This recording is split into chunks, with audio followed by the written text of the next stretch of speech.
नमस्कार दोस्तों, मैं अंकित द्विवेदी दी न्यूज़ पेपर से। उत्तर प्रदेश विधानसभा चुनाव 2022 की चुनावी कवरेज हमारी वजीरगंज उत्तर प्रदेश में है और यहां से हम जानने का प्रयास करेंगे कि जिस तरह से राजनीतिक सरगर्मियां बढ़ गई है और सब पर सभी जाति को, सभी धर्मों को साधने का प्रयास किया जा रहा है और कोई कहे कि बिना जाति धर्म के राजनीति के यहाँ पे चुनाव नहीं होगा तो ये नाइंसाफ़ी होगी और बेईमानी होगी। हम जानने का प्रयास करेंगे कि यहाँ की जनता किसके साथ है। योगी जी क्या फिर से सत्ता में आ रहे हैं? क्या अखिलेश यादव की वापसी होगी? प्रियंका गांधी, मायावती, ओवैसी, राजभर के गठबंधन की बातें, कहाँ तक कौन कितने पानी में है, ये जनता से सीधे जाने। विधानसभा चुनाव है, इसमें अगर आपसे पूछा जाए कि 4.5 साल सरकार के पूरे होने वाले हैं, योगी सरकार के, इन 4.5 साल में आपको कहीं डर लगा क्या? नहीं, हम लोगों को कोई डर नहीं लगा। अल्हम्दुलिल्लाह हम लोग नमाज़ पढ़ते हैं, अज़ान देते हैं, कुरान की तिलावत करते हैं और उसके बाद जो है मजहबी आज़ादी है। हम लोगों के मामलात में किसी किस्म का दखल नहीं हुआ है। अगर मुसलमानों के त्योहारों पर पाबंदी लगी है तो हिंदुओं के त्यौहार पर भी पाबंदी लगा है। अगर मुसलमान ईद की नमाज़ नहीं पढ़ने पाए हैं तो दुर्गा पूजा है या और दिगर हिंदू के जो त्यौहार हैं उन वो लोग भी नहीं करने पाए हैं। तो इसमें किसी किस्म की जो है बगावत नहीं होनी चाहिए, ना किसी किस्म का अफरा तफरी होना चाहिए और ना कानून का उल्लंघन होना चाहिए। कानून के उस पर हम लोगों को चलना चाहिए। इसमें हमारी और सबकी भलाई है और नजात है।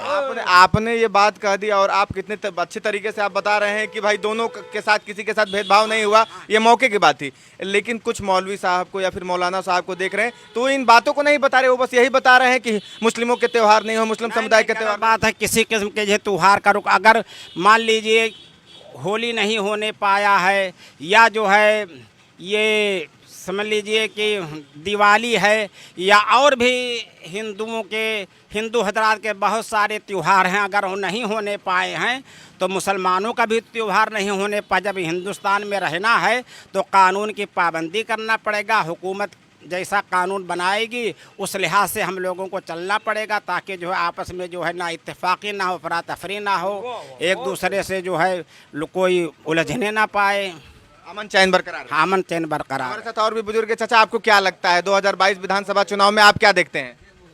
हम यही सुनते हैं कि नेताजी जो है अमन शांति बरकरार रखे हुए हैं, प्यार दोस्ती, कोई अख्तलाफ नहीं, कोई झगड़ा नहीं हिंदू मुस्लिम का। इसलिए हम आपस में मशवरा कर रहे हैं, बात कर रहे हैं। कहीं भी जाते हैं तो ये सुनते हैं भाई नेताजी बहुत भले आदमी हैं, यानी कोई अख्तलाफ जब से कानून के अंदर आए हैं कोई अख्तलाफ नहीं बर्पा किया है, कोई झगड़ा नहीं पैदा किया है। आपसी सब हिंदू मुसलमान के दरमियान कोई मामला नहीं है जब से नेता बन कर के आए हैं और नेता हैं। तो हम लोगों को ये चाहिए कि हम हिंदू मुसलमान जिस तरीके से नेताजी समझ रहे हैं वैसे ही यानी उनको समझा जाए और उन्हीं को विजयी बनाया जाए। एक चीज़ आपको रोकना चाहेंगे, आपको देख के कई लोग कह रहे होंगे कि दादाजी का दाढ़ी भगवा है, कहीं दिक्कत नहीं ना होता है? बस हम ही इतनी ही बात कहना चाहते हैं और कोई बात नहीं। अच्छा, एक और चीज़ आपसे ये भी जानना चाहेंगे, 4.5 साल योगी जी के पूरे हो रहे हैं। हाँ। क्या योगी जी ने कभी कोई ऐसा नियम कानून या फिर कोई व्यक्तिगत भेदभाव किया क्या जिससे कि मुस्लिम समुदाय को लगे कि दिक्कत हो? योगी जी जो मुख्यमंत्री हैं कोई भेदभाव नहीं किया और गरीबों का मदद किया है। क्या क्या मदद आपको, क्या क्या सुविधा आपको मिली? अरे हम तो नाबीना हैं, अंधे आदमी हैं, शोर आदमी हैं, हमको गल्ला मिल जाता है महीने में। खाने पीने के लिए छोटे छोटे बच्चे हैं, मैं अंधा आदमी हूँ, लेकिन हमको जो है जिस तरह चाहिए पेंशन नहीं मिल रही है। हाँ, 500 रुपया मिलता है, इतने में क्या होता है? सरकार को बढ़ाना चाहिए। हाँ, सरकार को बढ़ाना चाहिए। हाँ। और भी लोग हैं, इनसे भी हम जानने का प्रयास करेंगे कि इनको क्या लगता है। सर, आपको क्या लगता है 2022 विधानसभा चुनाव को आप कैसे देखते हैं? अब देखिए 2022 का चुनाव करीब है और तमाम पार्टियां अपना अपना इंतखाबी एजेंडा लेकर के बाहर आ रही हैं। सबका अपना अपना नज़रिया है। समाजवादी पार्टी अलग तरह से अपना मैनिफेस्टो पेश कर रही है, बीजेपी फिर से अपना मैनिफेस्टो दूसरी तरह से पेश कर रही है। उसके अलावा कांग्रेस भी मैदान में आ रही है, दीगर पार्टियां हैं, राजभर हैं, ओवैसी हैं। लेकिन अब ये चूँकि वोटर पर डिपेंड होता है, वो जिसे चाहेगी दोबारा लाएगी, नहीं चाहेगी बदलाव की भावना लोगों के अंदर होगी तो दूसरी गवर्नमेंट चुन करके आएगी। चूँकि ये स्वतंत्र भारत है, इसमें हर आदमी आज़ाद है और हर पार्टी को आदमी आजमाता है। इससे पहले समाजवादी की गवर्नमेंट थी, उसके बाद बीजेपी की गवर्नमेंट आई, योगी जी मुख्यमंत्री चुने गए, 4.5 साल का अरसा गुजर गया। हम लोगों को किसी तरह की कोई दिक्कत, कहीं भी आने जाने में किसी तरह की कोई परेशानी नहीं। हमको हमेशा जिस तरह से पहले मजहबी आज़ादी रही उसी तरह से आज भी है। आज भी हमारे यहाँ अज़ानें हो रही हैं, नमाज हो रही है, कुरान पढ़ाया जा रहा है, हमारे यहाँ मदरसों में बच्चे पढ़ने जा रहे हैं। इस तरह की कोई दिक्कत नहीं, कोई परेशानी नहीं है। अगर दोबारा बीजेपी गवर्नमेंट बैक होती है, आती है, तो इससे हमको कोई दिक्कत नहीं है, स्वागत है, हम लोग उसके साथ हैं। हम लोग लेकिन जिस तरीके से लोग बाहर कर रहे हैं कि उत्तर प्रदेश में देखा जाए तो CNRC का आंदोलन हुआ, उसके बाद क्या कहलाता है तमाम ये जनसंख्या नियंत्रण कानून का जो प्रारूप आ रहा है, 3 तलाक की भी जो बातें आई, सबसे बड़ा फैसला अयोध्या से आपके करीब में ही है, श्री राम मंदिर का जो फैसला आया उस पर लोग कह रहे थे बहुत बड़ा बवाल होगा, उत्तर प्रदेश में इस तरह से चीज़ होगा। कहीं कुछ अमन चैन या फिर इसमें सौहार्द में दिक्कत हुई? इस तरह की कोई दिक्कत नहीं है। देखिए, बाबरी मस्जिद का मामला सुप्रीम कोर्ट में विचाराधीन था। माननीय सुप्रीम कोर्ट का जो आदेश आया, हमने उसका स्वागत किया, पूरे मुल्क ने उसका स्वागत किया, पूरी दुनिया ने उसका स्वागत किया। इसलिए चूँकि भाई हर आदमी अपने तौर पर देखता है, उसका अपना एक मिजाज है, उसका जहन है, लेकिन हम इस तरह से कुछ नहीं देखते। हमारे यहाँ जिस तरह से अमन चैन कल था, आज भी है और आइंदा भी ये उम्मीद रखते हैं कि इसी तरह से हम लोग चैन बरकरार रहेगा। लेकिन आप कह रहे हैं कि माननीय न्यायालय का फैसला था और ओवैसी साहब कहते हैं supreme court is supreme but not infallible, मतलब अचूक नहीं है। और अभी मीडिया से बात करते हुए वो कह रहे थे कि हम अपने लोगों को, अपने आने वाले नस्लों को बताते रहेंगे कि वहाँ बाबरी मस्जिद थी, वहाँ तोड़ा गया, वहाँ मंदिर बन रहा है। ये किस प्रकार की तब बातें हैं? देखिए, ओवैसी साहब चूँकि उनका एक छोटा स्टेट है तेलंगाना, वो वहीं की राजनीति करें तो ज़्यादा बेटर उनके लिए रहेगा। और ये कोई ज़रूरी नहीं कि एक समुदाय से वो मुख्यमंत्री बन जाएं या एक समुदाय से कोई हुकूमत बन जाए, ये मुमकिन नहीं है। जब तक सबका साथ सबका विकास का नारा सफल नहीं होगा तब तक कोई कामयाब नहीं हो सकता है। इसलिए सबका साथ सबका विकास, जब ये नारा उस वक्त सफल होगा जब हिंदू मुस्लिम साथ में चलेंगे, और जिसके भी साथ चलेंगे निश्चित है कि उसे कामयाबी मिलेगी। कामयाबी मिलेगी। लेकिन ये नारा आपने प्रधानमंत्री मोदी जी वाला बताया और अभी सरकार योगी जी की है।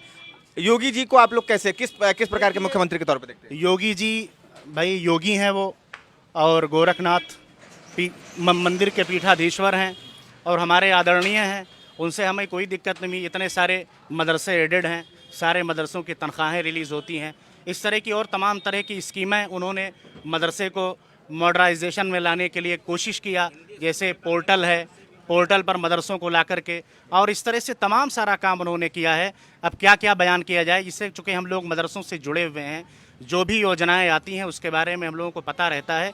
इस तरह का कोई भेदभाव नहीं है। जिस तरह से हमारे मदरसे कल चल रहे थे, उनकी तनख्वाहें रिलीज़ हो रही थी, उसी तरह से आज भी चल रहे हैं। हमको कोई दिक्कत नहीं है। वो एक महान व्यक्ति हैं और अगर ईश्वर ने चाहा, उनके मुकद्दर में होगा, बीजेपी बैक होती है तो एक मर्तबा पुनः वो मुख्यमंत्री बनेंगे, हम उनका स्वागत करेंगे। लेकिन आप बौद्धिक बातें करते हैं, आप इस तरह की चीज़ों को समांतर तुलनात्मक अध्ययन से देख के बात करते हैं, लेकिन और जो मौलवी साहब होते हैं, मौलाना साहब होते हैं, वो किसी चीज़ को इस्लाम से जोड़ के, और क्यों थोड़े से बात में कहते थे इस्लाम खतरे में आ गया है। साहब, इस्लाम कभी खतरे में नहीं था। इस्लाम को किसी चीज़ से ख़तरा नहीं है। इस्लाम से इतना सरल कोई मज़हब नहीं है। इस्लाम हमेशा अमन, शांति, भाईचारे का पैगाम देता है। इस्लाम में कोई भेदभाव नहीं है। कुछ लोग कहते हैं कि इस्लाम जो है ख़तरे में है, ऐसा कुछ नहीं। इस्लाम कभी ख़तरे में नहीं रहा है। हमको जिस तरह से इस मुल्क में आज़ादी है, शायद ही दुनिया में किसी मुल्क में आज़ादी हो। जिस तरह से भारत का कानून हमको आज़ादी देता है, इस तरह से कहीं का ला हमको इजाज़त नहीं देता। कोई भी देश आज़ादी नहीं देता। सर, आप किस तरीके से देखते हैं उत्तर प्रदेश विधानसभा चुनाव 2022 को? सारी पार्टियां मैदान में उतर रही हैं। इस समय 4.5 साल पूरे हो रहे हैं बीजेपी की सरकार, जो इस समय वर्तमान मुख्यमंत्री योगी आदित्यनाथ जी हैं। इससे हमारे बीजेपी सरकार से अहले मुसलमान को कोई आपत्ति, कोई दिक्कत नहीं है। और हम लोग यही भी चाहते हैं, बहुत सारे लोग कहते हैं कि मुसलमान मतलब समाजवादी से, या कुछ लोग कहते हैं वैसी साहब से जोड़ने, ये सब गलत भावना है। देखिए, बीजेपी में अक्सर मुसलमानों को भी भलाई हुई है, कामयाबी मिलती रही, और जहाँ तक मेरा उम्मीद है कि आने वाले सन 2022 विधानसभा चुनाव में फिर बीजेपी को कामयाबी मिल सकती है। इसलिए जो लोग अवैसी साहब हैं या समाजवादी पार्टी जो मुसलमानों को लेकर के अलग तरीके से लोग नारा इस्तकबाल लगाते हैं, और लोग कहते हैं कि मुसलमान हमारे पक्ष में, अवैसी साहब जिससे अपना नारा बुलंद करते हैं कि इंशाल्लाह हम सन 2022 में योगी को सरकार मुख्यमंत्री नहीं बनने देंगे, ये सब गलत संभावना है। और अहले मुसलमान, अधिक से ज़्यादातर मुसलमान बीजेपी से जुड़े हुए हैं, सब लोग बीजेपी का समर्थन करते हैं। जैसे हमारे कैसरगंज लोकसभा के वर्तमान सांसद बृजभूषण शरण सिंह जी, उनसे बहुत सारे लोग जुड़े हुए हैं। जब भी कैसरगंज हो या लोकसभा चुनाव हो या विधानसभा चुनाव हो, लोग नेताजी से जुड़ करके नेताजी का इस्तकबाल करते हैं, उनकी समर्थन करते हैं। और जब भी कोई समस्या, कोई मुसीबतें आती है तो नेताजी के निजी आवास बिश्नोहरपुर में जनता दरबार लगता है, जिसमें 40% मुसलमान खुद वहां पहुंचते हैं और अपनी समस्याओं का, मुश्किलों का मतलब बातें रखते हैं। प्रशासन द्वारा उनकी मुश्किलें हल कराई जाती है। लेकिन एक चीज़ हम आपसे जानने का प्रयास करें, कई लोग कहते हैं कि कुछ लोग हैं, कुछ चुनिंदे लोग हैं जो कि अपने लाभ में या फिर अपने डर से किसी के दबाव में बोल रहे हैं। आप किसी के दबाव या डर में तो नहीं बोल रहे हैं? कोई दबाव, कोई डर नहीं है, किसी के डर नहीं, किसी का दबाव नहीं, कुछ नहीं है। अमनो शांति है बीजेपी सरकार में, न कोई दंगा न कोई फसाद। हम तो नहीं सुने कि बीजेपी सरकार में कहीं दंगा हुआ हो। समाजवादी सरकार में 100 कुछ दंगे हुए हैं, बीजेपी सरकार में कोई दंगा नहीं हुआ है। और हमारे माननीय नेता सांसद बृजभूषण शरण सिंह जी हैं, बेशक बड़ी खुशी होती है जब भी चुनाव के मैदान में उतरते हैं, तब भी लोग नारा लगाते हैं, लोग इनके कंधों से कंधा मिल करके रहते हैं। कोई दंगा फसाद नहीं, न कोई डर न कोई खतरा। लोग कल भी साथ में थे इनके, आज भी साथ में हैं। और उम्मीद है कि बीजेपी से अक्सर ज़्यादातर मुस्लिम हजरात जुड़ते चले जा रहे हैं। सर, आपसे एक और चीज़ पूछना चाहेंगे कि कई लोग कहते हैं कि डर के मारे कह रहे हैं या फिर किसी दबाव में कह रहे हैं, इन लोगों से कोई प्रभाव नहीं पड़ने वाला। क्या लगता है कि आप किसी डर से या किसी के दबाव में इस तरह की बातें बोल रहे हैं? नहीं सर, देखिए ऐसा है कि डरने और घबराने की कोई बात नहीं है। ये स्वतंत्र भारत है, स्वतंत्र भारत में हर आदमी आज़ाद है, उसको हमारा आइन, हमारा कानून आज़ादी देता है। इसलिए यहाँ डरने की कोई बात नहीं है, ना कोई घबराने की बात है। हर आदमी अपने दिल की बात कह रहा है, जो उसके दिल में है, अपने दिल की आवाज़ को आपके सामने रख रहा है। बाकी इसमें डरने घबराने की कोई बात नहीं है। कोई घबराने की बात नहीं है, लेकिन फिर भी लोग बार बार इसे कह देते हैं कि भाई उत्तर प्रदेश में मतलब मुस्लिम सुरक्षित नहीं है। ऐसा कुछ नहीं है। देखिए, कुछ लोगों का काम ही है षड्यंत्र रचना। वो लोग इस तरह से, फासिस्ट ताकतें बहुत सारी रही हैं, वो उस तरह से काम करती रहेंगी। और हर पार्टी में ऐसे लोग हैं, ऐसा नहीं है कोई पार्टी दूध की धुली हुई है। हर पार्टी में दंगाई टाइप के लोग रहते हैं और हर जगह, लेकिन उनका कोई मकाम, उनका कोई अस्तित्व नहीं होता है। उनको हर जगह लोग नकार देते हैं और ताकत और क़ुव्वत उसी को मिलती है जो अच्छा होता है। पूर्ववर्ती सरकार और वर्तमान सरकार की तुलना की जाए तो कौन सरकार एक मुस्लिम समुदाय के लिए कारगर रही है, जिसने उनके हित में काम किया हो सबसे बेहतर? देखिए, ऐसा है कि समाजवादी पार्टी सरकार इससे पहले जब थी तो लोगों में सिर्फ एक मैसेज ज़बरदस्ती जो है फॉरवर्ड किया जा रहा था कि इसमें मुसलमानों को जो है बड़ी राहत है, बड़ी राहत है। ऐसा कुछ भी नहीं है। सब लोग बेवकूफ़ बनाते हैं, सिर्फ वोट उनको चाहिए, वोट वसूल करने के बाद में सब साइड हो जाते हैं। 5 साल ये पूरा होने को है, वर्तमान सरकार जो चल रही है, योगी जी हमारे मुख्यमंत्री, हम लोगों को कहीं नहीं लगता कि कहीं से कोई दिक्कत हो, कोई परेशानी हो। ठीक है, सब ठीक चला, कहीं किसी टाइप की कोई दिक्कत नहीं हुई और हम लोग बिल्कुल अमन शांति के साथ हैं। कोई किसी भी तरह की हमको कोई दिक्कत नहीं है। हमको हर तरह की आज़ादी है, ना कहीं जाने में, ना कहीं आने में, किसी तरह की कोई परेशानी नहीं है। कोई परेशानी नहीं है। सर, आपसे भी पूछना चाहेंगे, क्या कहीं वेशभूषा को लेके, टोपी को लेके, दाढ़ी को लेके कहीं कोई भेदभाव या फिर कोई चीज़, कोई दिक्कत? नहीं, कोई दिक्कत नहीं, ना कोई परेशानी है।